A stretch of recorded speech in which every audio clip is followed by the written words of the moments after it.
The Phantom Menace isn't even a prequel. It's obviously a story that takes place completely out of canon. The only alternative to that theory is that George Lucas is a complete imbecile, with no respect for the continuity of his own creation, and that would be just outrageous. Meta-chlorians, meta-fucking-chlorians. That word is the single word refutation to any argument made on behalf of this movie. Never in the history of cinema has there been a more ill-conceived plot device. Finding out that the Force is really just a bunch of parasites in your bloodstream is traumatic. My childhood died the very moment the word midichlorians was spoken in that theater 11 years ago. I was turned instantly from a glistening-eyed young whippersnapper with a song in his heart and a smile on his face to a curmudgeonly shell of a human being who is incapable of love. I need a midichlorian count. The reading's off the chart. Over 20,000. Even Master Yoda doesn't have a midichlorian count that high. No Jedi has.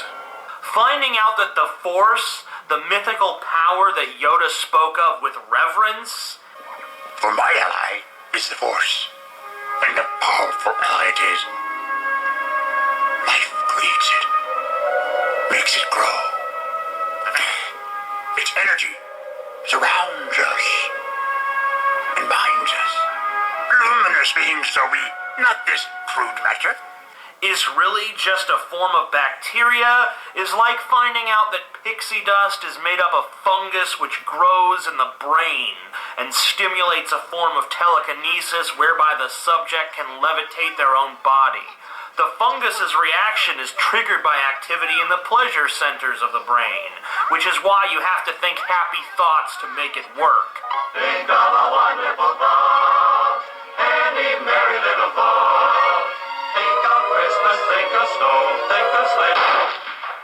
Science, especially pseudoscience, doesn't belong in a work of escapist fantasy, which is what Star Wars is. I heard Yoda talking about midichlorians. I've been wondering, what are midichlorians? Midichlorians are a microscopic life form that resides within all living cells.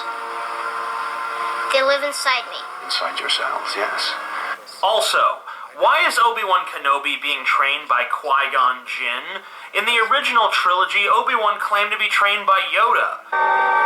Ben? You will go to the Dagobah system. Dagobah system? There you will learn from Yoda, the Jedi Master who instructed me. Now, I suppose the official explanation for this is that Obi-Wan was trained by Yoda as a child and then became Qui-Gon's Padawan learner later on, but that's just bullshit after the fact rationalizing done by sad fanboys. And before you say, but TJ, aren't you a sad fanboy yourself? No, I'm a fucking angry fanboy. Listen to Obi-Wan here. Much anger in him. Like his father. Was I any different when you taught me? And listen to him here. You are reckless. So was I, if you remember.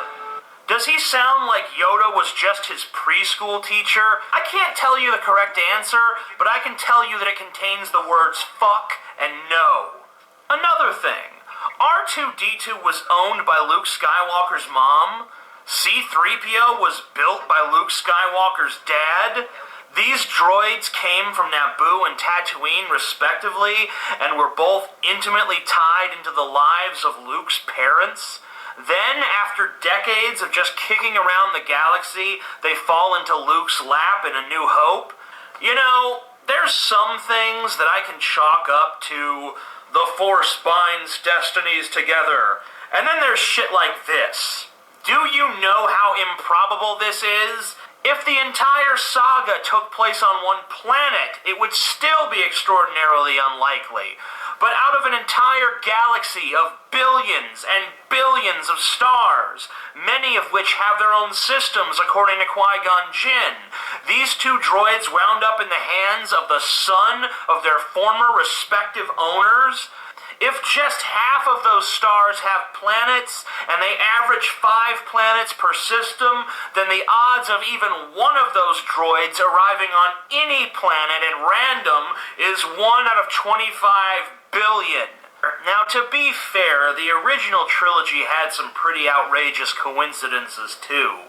But at least when Luke finds out that Leia is his sister, we can chalk it up to the Force. The Force brought them together. They're family, and they're both strong with the Force. But why would the Force reunite Luke with his parents' old droids? For one thing, they're not biological organisms. They're not really alive. For another thing, why would the Force bother to reunite a family with its droids? The Force never united Luke with Jar Jar Binks or Anakin's old pod racer. The point is that C-3PO and R2-D2 don't belong in this movie. In some ways, it really is good to see them again, but their presence there strains all credulity. Would it really be so bad if Lucas had given us essentially the same characters, but named them D2R2 and D3CO? Same nostalgic effect, but with no pesky, brain-shattering incredulity. Remember the scene in A New Hope when Luke and Obi-Wan meet for the first time, and Obi-Wan tells Luke about his father? You fought in the Clone Wars? Yes. I was once a Jedi Knight, the same as your father. I wish I'd known him. He was the best star pilot in the galaxy. And a cunning warrior. I understand you've become quite a good pilot yourself. And he was a good friend. Which reminds me, I have something here for you. The clear connotation of Obi-Wan's words was that Obi-Wan and Anakin were war buddies. But in The Phantom Menace we see that they meet in peacetime, and that Anakin is just an annoying little kid. Not only that, but Obi-Wan doesn't even seem to particularly like him. He tries to talk Qui-Gon out of training him. He says that he's dangerous. And that's another problem with this movie. Everyone but dumbass Qui-Gon seems to practically know that Anakin is going to grow up to be an evil Sith Lord.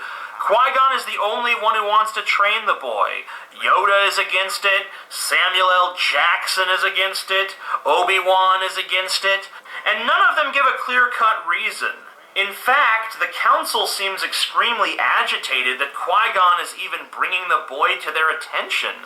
You would think that the Jedi Council might be at least passingly interested in the prospect of a Jedi with the highest metachlorian count ever, but not at all. They seem totally frustrated that Qui-Gon would even mention it. The Jedi being angry and dismissive about the discovery of potentially the most powerful Jedi in history is like a paleontologist ignoring the fossils of an undiscovered species of dinosaur because he's too busy trimming his mustache. Located around a person? A boy. His cells have the highest concentration of midichlorians I have seen in a life form. It is possible he was conceived by the midichlorians. You refer to the prophecy of the one who will bring balance to the Force. You believe it's this boy? There are only 2 reasons ever given in the film for not training Anakin. Yoda's reason? Fear is the path to the dark side.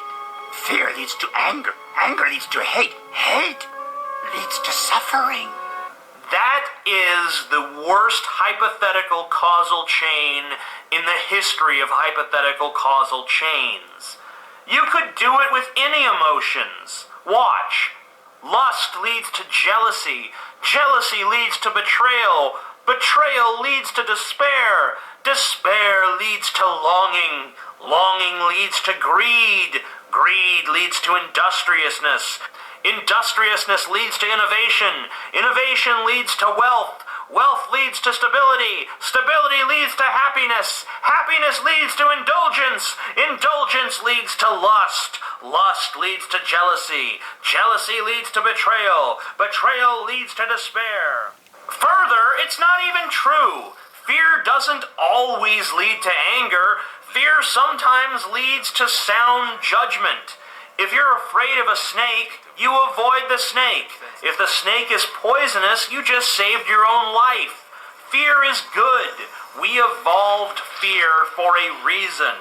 But Yoda never seems to acknowledge this fact. He was more wise and more emotive too, oddly enough, when he was a puppet. What happened to the great wisdom of Yoda? The second reason given for why Anakin cannot be trained is the reason given by Mace Windu. He's too old. Too old? He's 6, 10 at most. I know that Yoda said Luke was too old in The Empire Strikes Back, but Luke was in his 20s. How young do these fucking Jedi need to start their training? Is the Jedi Council abducting babies? If a woman gives birth to a kid with too many metachlorians, do the Jedi just take it and say, "Sorry lady, this kid is property of the Galactic Republic. Better luck next time"? Ugh. God, what unmitigated ass! And I haven't even gotten to the worst stuff yet. To be continued.